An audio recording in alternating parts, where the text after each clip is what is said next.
What is time? Is it merely a straight line that moves only forward? Or is it a river that can flow fast in some places and slow in others? Is it possible for a human being to travel a distance of centuries in a single moment, or to exist in multiple places at the exact same time? These are questions that have baffled human intellect for centuries. But when we turn the pages of the Quran and Islamic history, we find astonishing events that challenge our limited understanding and compel us to accept that the physical laws of this universe are, in reality, bound by the command of the Creator.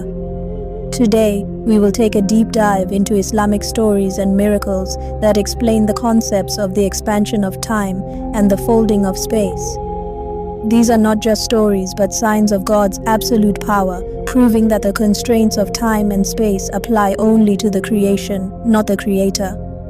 The best and most authentic example of the relativity of time in the Quran is the story of the people of the cave, or the 7 sleepers. This is the story of a few young men who sought refuge in a cave to save their faith, and there, God put them into a deep sleep that lasted for 309 years. God says in the Quran, in Surah al-Kahf, "And they remained in their cave for 300 years and exceeded by 9. Say, God is most knowing of how long they remained." The remarkable thing about this event is that when they woke up, their bodies showed no signs of aging from those 3 centuries. Their fingernails hadn't grown, their hair hadn't turned grey, and their bones hadn't weakened. Scientifically, if a human were to live for 3 centuries, their body would perish. But inside the cave, by God's command, the flow of time had stopped for these young men. When they awoke, their first question was, "How long have we slept?" And they felt it had been perhaps a day or part of a day. This answer is proof that their biological clock and the cosmic time outside the cave were running at 2 completely different speeds. This event is a living testament to God's power, showing that He can stop the flow of time whenever He wills, for whomever He wills. Prophet Solomon, peace be upon him, was granted immense miracles by God. One of the most significant was his control over the wind. It is stated in the Quran in Surah Saba, "And to Solomon we subjected the wind. Its morning journey was that of a month, and its afternoon journey was that of a month."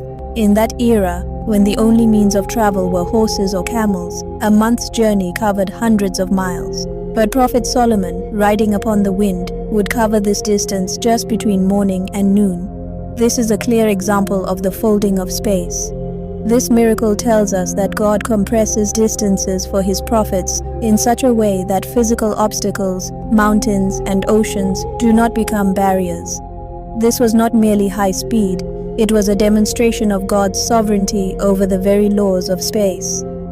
Prophet David, peace be upon him, who was the father of Prophet Solomon, was also given a special authority over time, which is known in spiritual terminology as the expansion of time. According to authentic traditions narrated by the Prophet Muhammad, peace be upon him, the recitation of the Psalms or the Zabur was made so easy and brief for David that he would order his animal to be saddled, and before the saddle was even secured, he would complete the recitation of the entire scripture. Consider this. The Psalms were a lengthy, divinely revealed book. Under normal circumstances, reading it with a melodious voice could take hours or even days. But Prophet David would complete it in mere minutes. Here, time expanded for him, meaning, within those few minutes, God created enough duration for a long task to be completed. This miracle teaches us that time is a creation of God. If He wills, He can allow years of work to be completed in moments. There is another fascinating story found in historical traditions involving the angel of death, Azrael, and Prophet Idris, peace be upon them. It is narrated that Azrael once visited Prophet Idris in human form as a guest. He wanted to spend time in the company of Idris because of his immense devotion and piety. Since Prophet Idris spent much of his time in worship, he allowed the guest to stay. They began to worship. Idris noticed that this guest neither ate, drank, slept, nor grew tired. After several days, Prophet Idris, with his prophetic insight, realized this was no ordinary human. When he asked, "Who are you?" the answer came, "I am Azrael." Prophet Idris asked, "Is my time up?"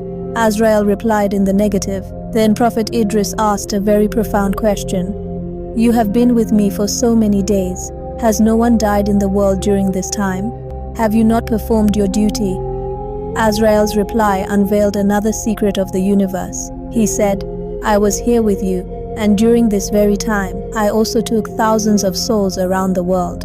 God has granted me the ability to be present in multiple places at the same time and perform my duties simultaneously.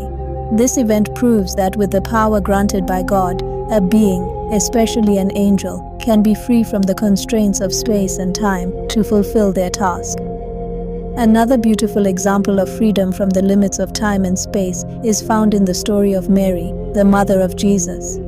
The Quran states that whenever Zechariah entered her prayer sanctuary, he found her with food and provisions. Commentaries explain that these were out-of-season fruits, summer fruits in winter and winter fruits in summer.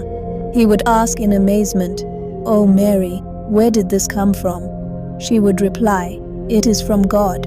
This proves that God does not rely on causes or seasons to provide for his beloved servants.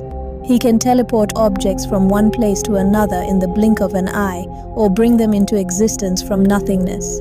Finally, there is a profound story regarding the great saint, Sheikh Abdul Qadir Gilani. In his time, there was a scholar who believed only in logic and denied miracles. He mocked the idea that saints could travel years' worth of distance in moments. One Friday, this scholar came to the mosque and internally objected to the sheikh. The sheikh, knowing the state of his heart, approached him before the prayer and handed him his prayer rug, leading him to a fountain for ablution. As soon as the scholar dipped his hands into the water to wash his face, a strange miracle occurred. The moment he felt the cold water, the scene changed. He was no longer in the mosque in Baghdad, but standing in the bustling marketplace of a strange foreign city. His clothes, his appearance, everything had changed. Confused and distressed, he wandered the market. To survive, he needed work. He saw a locksmith working and became his apprentice. From there, a new life began. He worked hard for years, mastered the craft, eventually got married there, had children and raised them. He spent years in this strange city, experiencing seasons of joy and sorrow. His face wrinkled, his hair turned grey, and he forgot his old life as a scholar, thinking it was just a faded dream. By his calculation, 10 to 12 years had passed. One day, while working at his shop, he put iron into the furnace and reached out to pump the bellows to blow air. The moment he pressed the bellows, the scene shifted once again. The noise of the market vanished, and the heat of the furnace turned into cold water. He opened his eyes to find himself sitting at the edge of that same fountain in Baghdad, his hands still in the water, with Sheikh Abdul Qadir Gilani standing beside him, smiling. All of this had happened in the blink of an eye, yet for the scholar, a lifetime had passed. The scholar was terrified. He ran and stood behind the sheikh. When the sheikh laid down his prayer rug, he turned and asked with a smile, "Well, do you still deny it?" The scholar, trembling, replied, "Master, I lived a whole life. I have children. I have a wife. How is this possible?" The sheikh explained that God gives his friends authority over time. They can expand it or compress it. Later, to confirm the reality of the event, the man traveled to that foreign city and actually found the home and children he had left behind. It was a miracle from God that baffles the human mind. The essence of all these stories is that there are truths in the universe that lie beyond the current limits of our logic and science. Whether it is the sleep of the people of the cave, Solomon riding the wind, or the miracles of the saints, these are all proofs that God is the causer of causes. He creates the laws of physics, but he is not bound by them. Today, even modern science, through quantum physics, is beginning to accept that time is not absolute and distance is relative. But Islam explained these realities centuries ago through the miracles of its prophets and saints. The lesson for us is to let go of the arrogance of our intellect and believe in the absolute power of God. Logic ends where the boundaries of love and spirituality begin. Dear viewers, hearing these miracles of God's power has surely refreshed your faith. If you enjoyed this video and found this information inspiring, please type "Glory be to God" in the comments to show your support. Hit the like button so this video can reach more people. And if you want to discover more faith-boosting stories and Islamic knowledge, subscribe to our channel right now and press the bell icon. May God be the guardian and helper of us all. Thank you for watching.